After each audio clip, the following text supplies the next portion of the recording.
Hello. आज मैं आप सबको दिखाऊंगा कि लोरेंस कर्व में हम क्युमुलेटिव फ्रीक्वेंसी और क्युमुलेटिव परसेंटेज किस तरह से निकालते हैं। चलिए क्वेश्चन पे जाते हैं। यहाँ पे लिखा है draw a Lorentz curve for following data. हमारे पास डाटा दिया हुआ है, नंबर ऑफ फैमिलीज़ और हेक्टर्स पर हेड। इसकी हम क्युमुलेटिव फ्रीक्वेंसी और क्युमुलेटिव परसेंटेज निकालते हैं, फिर इसी के हम लोरेंस कर्व बनाते हैं। चलिए देखते हैं किस तरह से निकालते हैं। तो हम पहले इसका इस तरह से बनाएंगे। यहाँ पे दिया हुआ है नंबर ऑफ़ फैमिलीज़, क्योंकि क्युमुलेटिव का अगर हम मीनिंग देखेंगे, क्युमुलेटिव का मीनिंग है ऐड टू द नेक्स्ट। हमें खाली ऐड करना है, जो कि नेक्स्ट वैल्यू है उसको ऐड करना है प्रीवियस वैल्यू। उस तरह से हम क्युमुलेटिव फ्रीक्वेंसी निकाल सकते हैं। यहाँ पे पहले दिया हुआ है 40, 15, 10, 7, 5 और 3। ये हमें दिया हुआ है नंबर ऑफ़ फैमिलीज़। इसी की अगर हम क्युमुलेटिव फ्रीक्वेंसी निकालते हैं, मैंने आपको पहले ही बताया कि क्युमुलेटिव फ्रीक्वेंसी का मतलब है ऐड टू द नेक्स्ट। हम पहले ऐड करेंगे 40 को, पहले 40 है, इससे पहले, चूँकि इससे पहले और कोई वैल्यू नहीं है, ये पहला वैल्यू है। हमें अब जो नेक्स्ट वैल्यू है उसको ऐड करना है। तो क्युमुलेटिव फ्रीक्वेंसी ऑफ फैमिलीज़ इस तरह से बनेगा। पहला वैल्यू ऐसे ही आएगा 40, हम इसको ऐड करते, लेकिन इससे पहले कोई और वैल्यू नहीं है, ये पहला ही वैल्यू है, तो इसको हम ऐसे ही लिखेंगे 40। अब 40 को ऐड करेंगे 15, ये बनेगा 55। अब 55 को ऐड करेंगे नेक्स्ट वैल्यू 10, ये बनेगा 65। 65 को ऐड करेंगे 7, ये बनेगा 72। 72 को ऐड करेंगे 5, ये बनेगा 77। और 77 को ऐड करेंगे 3, ये बनेगा 80। तो 80 जो वैल्यू आ रहा है, ये हमारे पास मैक्सिमम वैल्यू आ रहा है। इसी तरह से हम इसको हेक्टर्स पर हेड, इसकी क्युमुलेटिव फ्रीक्वेंसी निकालते हैं। तो 15 को पहले ऐसे ही लिखते हैं 15, बिकॉज इससे पहले और कोई वैल्यू नहीं है जिसको हम इससे ऐड करते। तो 15 को ऐसे ही लिखते हैं, फिर 15 को ऐड करते हैं 34, ये बनता है 49। 49 को ऐड करेंगे 80, ये बनेगा 129। 129 को ऐड करेंगे 103, ये बनेगा 232। 232 को ऐड करेंगे नेक्स्ट वैल्यू जो है 130, ये बनेगा 362। 362 को ऐड करेंगे 30, ये बनेगा 392। तो ये हमारे पास आ गई है दोनों की क्युमुलेटिव फ्रीक्वेंसीज़। अगर हम पहले वाले में देखेंगे, इसमें मैक्सिमम वैल्यू जो आ रहा है वो आ रहा है 80, दूसरे में आ रहा है 392। तो ये हमने निकाला है क्युमुलेटिव फ्रीक्वेंसीज़ दोनों की।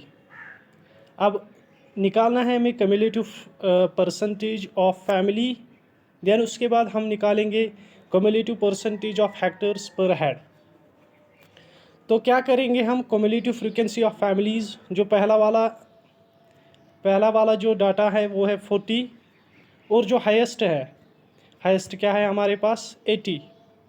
40 को डिवाइड करेंगे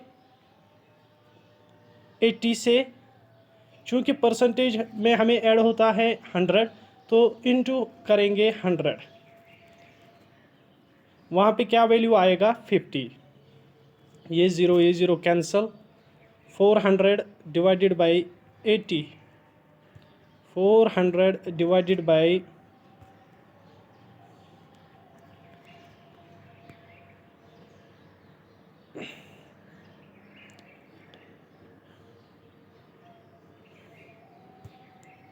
ये है 440 इंटू 100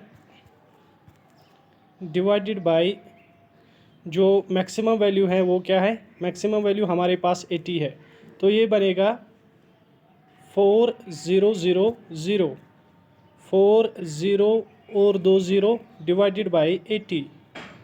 तो ये ज़ीरो कैंसल, 8 1 ज़ार 8 5 ज़ार 40 और 0, ये बनेगा 50। इसी तरह से हम दूसरे का निकाल सकते हैं। दूसरा क्या है 55 डिवाइडेड बाई 80 इंटू 100, ये निकलता है 68.7। इसी तरह से तीसरा वैल्यू 65, इसका हम निकाल सकते हैं cumulative percentage 65 into 100 divided by 80, ये निकलता है 81.25। इसी तरह से सबका लास्ट वाले का क्या बनेगा 80 इंटू 100, 80 इंटू 100 डिवाइडेड बाई 80, तो ये बनेगा 0 और 0 कैंसिल, 8 1 ज़ार 8, 8 1 ज़ार 8, 0 0, ये बनेगा 100।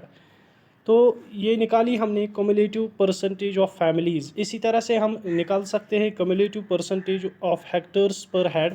वो किस तरह से निकलेगा, जो कि यहाँ पे कम्युलेटिव फ्रीक्वेंसी हमने निकाली है सब डाटा की। तो पहले वाले का बनेगा कम्युलेटिव परसेंटेज पर हेड, पहले वाले का बनेगा 15 डिवाइडेड बाय जो कि मैक्सिमम वैल्यू है। मैक्सिमम वैल्यू यहाँ पे क्या आया है हमें 392, इसका मल्टीप्लाई करेंगे 100 से, तो ये निकलता है हमें 3.82।